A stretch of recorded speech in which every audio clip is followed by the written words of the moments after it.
Uncle Safri Manaf. Ya. Selamat Raya, Cik. Masih batin. Ya, selamat Raya. Maaf saya batin juga ya. Terima kasih kerana bersama kami untuk wawancara dalam panggung digital ni.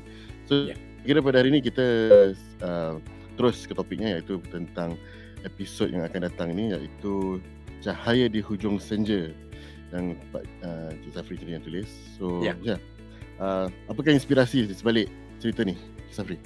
Ya, seperti mana biasalah setiap kali bila saya nak menulis ni, yang selalu menjadi inspirasi saya ialah hal-hal yang berlaku dia sekitaran saya. Maksudnya sekitaran kehidupan kehidupan masyarakat sekeliling pada masa saya nak menulis tu. Jadi mengenai Cahaya di Hujung Senja ni, saya menulis tu pada tahun 2007. Jadi yang seperti mana yang tadi saya sebutkan, setiap kali saya nak menulis tu, saya berpandukan pada inspirasi saya, apa yang saya lihat, apa yang saya alami, kejadian-kejadian pada hari itu yang menjadi punca topik yang akan saya kemukakan dalam cerita yang saya nak tuliskan. Untuk Cahaya di Hujung Senja ni pun begitu juga. Bila pada satu ketika tu saya sedang pergi ke suatu tempat lah. Jadi saya ternampak sekumpulan warga senja ni tengah main dam lah kat sebuah kedai kopi. Jadi saya macam tertarik jugalah. Jadi saya pun sama-sama tengok mereka bermain tu. Join lah main dam. Join tak, pasal kita bukan diorang big gang kan, jadi tak boleh join. Masa saya tengok tu, jadi macam-macam lah yang saya dapat saksikan. Macam yang pemain tu sendiri antara diorang berdua kan. Jadi dialog-dialog yang diorang lontarkan masa bermain tu kadang-kadang dalam keadaan marah, dan begitu juga macam sambutan daripada pihak masing-masing suara-suara mereka. Jadi saya tertarik. Jadi saya lama juga saya berdirikan. Jadi itu yang menyebabkan bila saya balik ni, saya bilang main dam cantik juga kalau saya bikinkan cerita. Sebab apa, satu lagi, bila macam biasanya kalau kita nak buat satu cerita ni, kita mesti nak berpandukan pada keadaan-keadaan yang real lah, realiti kehidupan manusia. Jadi bukan setakat dalam rumah tangga aja, tapi dalam kejadian yang kita saksikan tu. Dalam tulisan ni, Cik Safri telah masuk dalam kumpulan, kira memerhatikan dan mengambil intipati daripada perbualan pakcik-pakcik yang tengah main dam tu lah kan? Ya, pakcik-pakcik itu. Jadi itu yang menyebabkan saya bila dah dapat inspirasi tu, saya mula cari bahan-bahan macam mana saya nak bikin cerita ni berpandukan apa yang saya nampak tadi, untuk saya gerakkan cerita ni kepada suatu judul yang saya pilih ni, Cahaya di Hujung Senja ni. Saya terpaksa membuat struktur cerita ni, jalan cerita ni, supaya dia tidak membosankan dan menjadikan cerita ni lebih menarik. Kau jangan nak main bangsat tau, Mail. Mata aku ni belum potek lagi tau. Terang-terang aku tengok kat situ tak ada buah dam. Macam mana tiba-tiba ada buah dam? Dahsyatlah kau ni. Main suka-suka pun kau nak tipu aku Kau nak tipu aku. Seperti mana juga skrip-skrip lain yang saya tuliskan, kekuatan cerita tu pada saya lah dia pada dialog tu. Sebab apa? Dialog ni lah yang menggerakkan cerita tu. Sebab apa? Orang yang mendengar tu dia dapat menggambarkan apa yang berlaku dari dialog yang kita gerakkan pada cerita. Sejak abang dah masuk kumpulan dam kat kedai kopi tu, PL abang ni berubah tau. Dah sudah ke belum? Drama radio ataupun drama dalam bentuk mendengar, cabarannya berlainan daripada tulisan naskah atau skrip untuk televisyen, untuk film ataupun sebagainya, atau pentas. Cabarannya lain Cabarannya lain. Memang setiap setiap skrip untuk kita cerita, tulis untuk radio atau TV atau pentas sekalipun, dia memang ada cabaran-cabaran yang tentu. Tapi kalau bagi saya lah, radio dia lebih mencabar lagi lah. Sebab apa? Kita hanya boleh dedahkan atau bentangkan cerita kita tu menerusi apa yang boleh didengar. Jadi macam saya sebutkan tadi, selain daripada dialog kita menggerakkan cerita tu, kita kena menggambarkan suasana yang di mana, di rumah. Macam tadi saya bilang dia mau mendam di kedai kopi. Jadi ramuan-ramuan dalam cerita yang kita nak tulis tu kena kita tuliskan kat dalam skrip kita tu supaya semua dapat kata orang diterjemahkan dalam bentuk lakonan yang boleh didengar. Terutama macam efek-efek lah efek ataupun pelakon-pelakon. Efek pun kena buat sendiri je Betul-betul kena buat sendiri. Kemudian pelakon tu sendiri, yang berlakon tu dia tak boleh lah macam ikut macam kata orang membaca je, tak. Dia mesti sekurang-kurangnya bercakap macam biasa. Sebab apa? Drama yang realiti kehidupan ni perlukan macam orang melontarkan dialog-dialog tu seperti macam dia bercakap biasa. Jadi perjalanan cerita tu tak nampak macam didramakan lah. Komedi saya lah. Kau nak main, pergilah main dengan diorang. Jangan ajak aku main lagi. Jangan paksa aku main dam lagi, Kasim. Kau tahu tak? Sejak kejadian hari tu, macam berbadi apa ni? Diberikan anugerah hadiah sastra ni pada tahun 2009. Sebab apa? Pada masa tu setiap 2 tahun sekali pihak Majlis Bahasa Melayu Singapura mengadakan 2 tahun sekali penganugerahan persuratan. Jadi pada tahun itu cerita ni dipilih untuk diberikan anugerah ni lah. Alhamdulillah. Apa yang buat cerita ni diangkat dalam anugerah persuratan tu?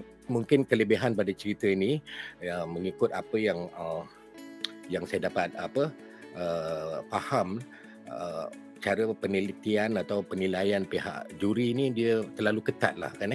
Jadi dia pilih cerita ni kerana walaupun cerita ni biasa, kerana dia pengolahannya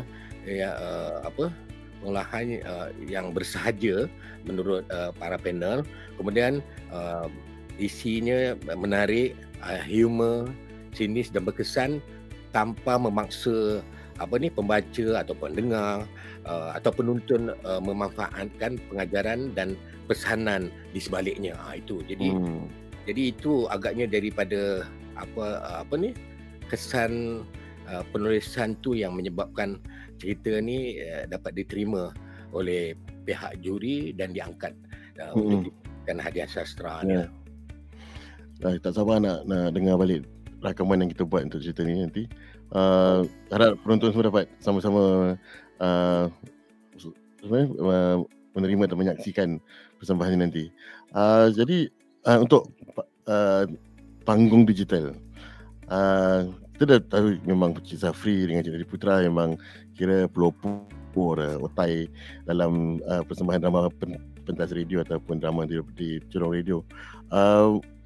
Panggung digital pula dalam tahun 2020 ni, apa cabaran yang Cik Zafri sendiri hadapi untuk mengelolakan ataupun sama-sama dengan kita untuk jayakan panggung digital ni? Tapi sebelum tu saya memang rasa macam bangga jugalah. Sebab dengan adanya orang-orang kreatif seperti saudara Saiful sendiri, saudara Fadlin dan para juru teknik yang dipilih, apa yang kita dapat faham ada Dash kat situ. Kemudian dapat masuk pula Puan Saida Alkaf. Jadi begitu juga dengan para pelakon yang dipilih, yang ditapis, yang kita rasa terbaik ini. Jadi buatkan saya rasa macam menarik sangat. Sebab ini panggung digital ni saya anggapkan sangat istimewa. Wadah yang mendekatkan lagi para karyawan seni, termasuk yang tadi disebutkan penulis skrip, juru teknik atau apa saja yang membangunkan panggung digital ni, supaya masyarakat dapat menonton dan menyaksikan ini dia kebolehan teknologi kita persembahkan. Kalau macam dulu kita tak dapat ada masa-masa tentu, tapi sekarang dengan adanya panggung digital ni mereka boleh menonton bila-bila masa saja dan sampai bila-bila pun. Itu yang saya fikirkanlah. Kemudian dia kalau cerita-cerita yang dipersembahkan atau yang dipilih lebih macam diorang dapat mendekatkan lagi mereka dengan seni lakonan itu sendiri. Mereka dapat yaksikan bagaimana para pelakon yang dipilih dalam drama tu melantunkan suara dan kesan-kesan bunyi yang ada dari segi muzik latanya atau teknik persembahannya yang dibuat secara digital. Jadi itu memberikan pembelajaran kepada semua yang menonton, tak kira usia. Dan satu lagi yang saya rasa dia sangat istimewa Panggung Digital ni sebab dia seperti mana juga ada juga yang buat pendekatan seperti ini, tapi Panggung Digital ni saya anggap sebagai sangat istimewa kerana memilih cerita-cerita yang kita rasa memang sangat sesuai untuk semua yang menonton. Jadi itu sebabnya bagi cerita Cahaya di Ujung Senja ni pun saya rasa dia antara yang kita rasa dapat membantu lagi selain diorang para penonton ataupun pendengar yang pernah mendengar cerita ni atau yang membaca dari teks-teks buku yang digunakan sekarang oleh para pelajar yang peringkat A-level ni jadi dia dapat membantu. Jadi itu sebabnya saya harapkan semoga lebih ramai lagi masyarakat penonton yang sudah kelik IT orang bilang dapat menonton dan subscribe ini jadi dia macam berikan satu sokongan, dan para pelajar sendiri yang mengambil mata pelajaran ni yang memilih sastra yang menggunakan buku teks yang terisi drama ni. Buku tu tak silap saya berjudul Begitulah Kata-Kata, sebab begitulah kata-kata yang pihak kementerian telah memilih cerita Cahaya Hujung Senja ni untuk dimasukkan dalam buku tersebut dan digunakan sebagai pilihan untuk para pelajar peringkat A. Jadi itu sebabnya harapan besar saya lah, selain daripada kita dapat mendekatkan diri pada kreativiti, menyaksikan para karyawan kita berkarya dalam panggung digital ni, dia lebih menyeronokkan lagi dalam dunia hiburan media yang terbuka luasnya.